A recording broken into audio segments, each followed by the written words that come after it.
you planning to buy an iPhone 14 Pro? I think you should watch this video first. There are a ton of crazy leaks about the next iPhone 15 lineup that can blow your mind. The new iPhone 15 Pro lineup is by far the hottest thing we can get this year. These new Pro iPhones will be so much better. There are a ton of exciting leaks and rumors, each one better than the last, but let's clarify one thing. There are currently no solid naming leaks. Some people expect the Pro Max to be rebranded as Ultra, but some are expecting Ultra to be a totally separate model for 2024. So for all these leaks, I will refer to all high-tier new models as 15 Pro, okay? The first leak that's worthy of discussing is the new updated design. It's probably the most anticipated thing to expect, and there's been a lot of arguments about it. First, there was a strange leak of CAD files based on which Ian Zelbo created a series of renders. Take a look at that. According to the information on hand, the iPhone 15 Pro will have more rounded edges, which should make it more comfortable to hold. Quick reminder, that's how the iPhone 14 Pro looks. These edges are so sharp that it kind of forces you to buy a case. The new iPhone 15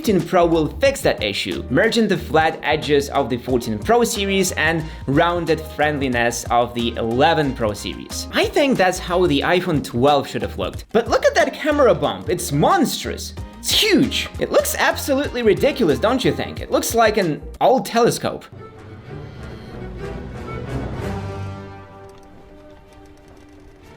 Yeah, I'm glad you agree with me. But that cat I showed you earlier may not be completely true. Just a few days ago, there was another leak from Ice Universe which showed a more realistic look of the iPhone 15 Pro. According to this new leak, the phone itself will be slightly thicker and have no physical buttons. Meng-Chi Kuo stated that the iPhone 15 Pro models will have 2 extra taptic engines that will emulate power button and volume buttons. The sensation will be similar to the home button on the iPhone SE or the trackpad on MacBooks.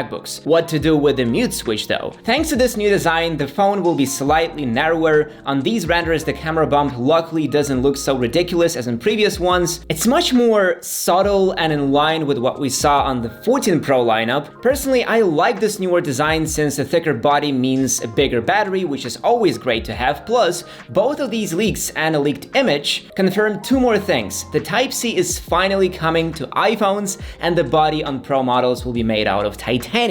Titanium will make the thicker phone noticeably lighter, which is great for ergonomics, and Type-C will finally make the data transfer speeds appropriate for a Pro device. Analyst Meng-Chi Kuo has revealed that the USB-C port on Pro iPhones will support at least USB 3.2 or Thunderbolt 3. This new addition would bring a significant improvement in data transfer speeds with a cable outpacing the existing Lightning port on iPhones. The same renders and CAD files hint us at the thinner screen bezels. Thinner bezels basically mean a larger display, which is always great, especially if the physical footprint of the phone stays the same. Apple already did that once. The iPhone 14 Pro has a tiny bit thinner bezels and a tiny bit bigger display than the 13 Pro, and if the 15 Pro repeats this pattern, we could expect to see the first 6.2 and 6.8 inch iPhones this year. Plus, thinner bezels are always nice to have, and given the curvature of the body itself, I think there may be even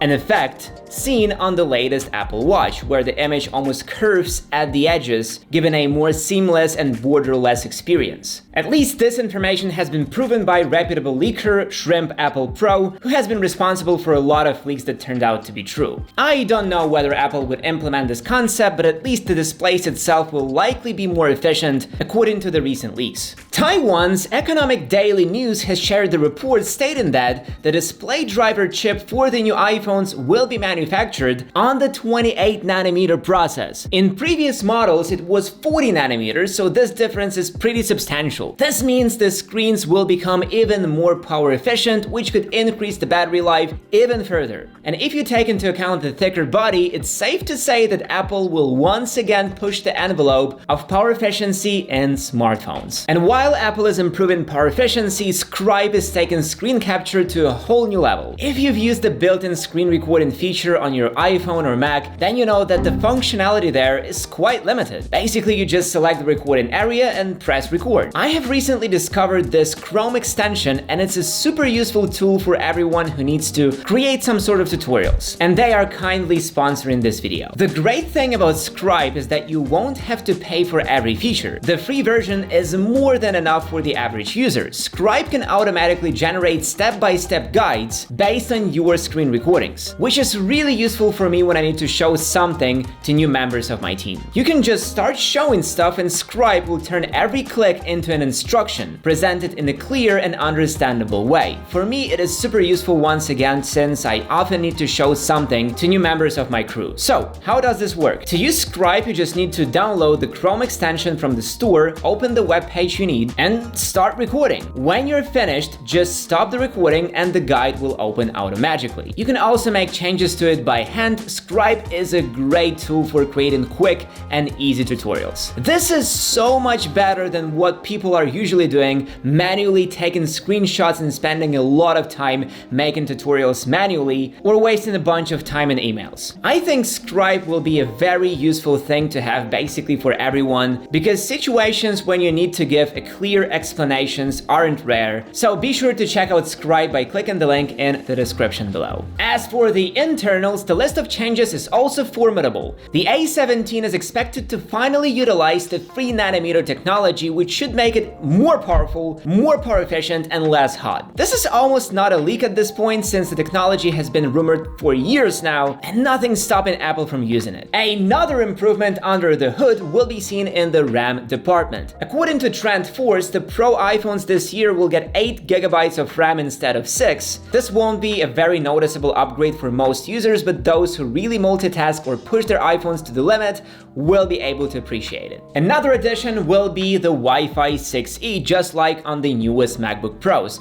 How do I know that? Leaks, of course. According to the leaked schematics, the Pro iPhones will be equipped with Wi-Fi 6E, which should give better network speeds. Of course, you would need a compatible router to properly feel the difference, and I am not sure that many people are willing to upgrade the Wi-Fi at home just to feel this speed difference. So I would say that's a pretty uninteresting feature. There is one more extra leak about the external update. The iPhone 15 Pro lineup may feature a new color, dark red. According to 9to5Mac, this new color will be called Dark Sienna and be somewhat similar to burgundy shade. I personally think this would be a totally new look at the Pro iPhones since they always use slightly toned down, muted colors. Of course, everything could change, but I hope this color won't get canned and we'll see a burgundy red iPhone 15 Pro. Okay, back to the internals. Let's talk cameras. The first leak about cameras has to do with LiDAR. Apparently, new iPhones will feature a better LiDAR sensor. According to Meng-Chi Kuo, the new iPhones will have the LiDAR sensor made by Sony, which should lower the power consumption and benefit other features. New LiDAR sensors could improve the low light performance of the cameras, make night mode and focus even more effective, and significantly boost the augmented reality features. As for the direct camera related leaks, there's not a lot of data. All we can say for sure is that the long-awaited periscope camera will be exclusive only to the 15 Pro Max model. It's unclear what the magnification will we get, but I hope it's better than the 3x. I hope we'll see the 5x zoom at least. I think that will be a perfect balance between usability and manufacturing difficulty. Maybe we could get something like on Sony Xperia 1 Mark IV, where engineers created a real optical zoom lens system, but only time will tell. But we can say for sure that judging by the new renders, the cameras are getting better. Sensors will get bigger and the lens system will most likely also be updated. I think the only main sensor will be 48 megapixel, with ultra-wide and zoom staying at 12 megapixels. However, we can't totally cross the idea that Apple somehow manages to switch a 12 megapixel telephoto sensor for a 48 megapixel one while retaining the same 3x zoom lens system. This way, the same tech of cropping the image can be used given a very wide array of zoom options: 0.5x, 1x, 2x, 3x, and 6x. But again, still too early to say for sure. But all the algorithms will be updated, So there's that. Okay, you know what may be the biggest change in new iPhones? The price, of course.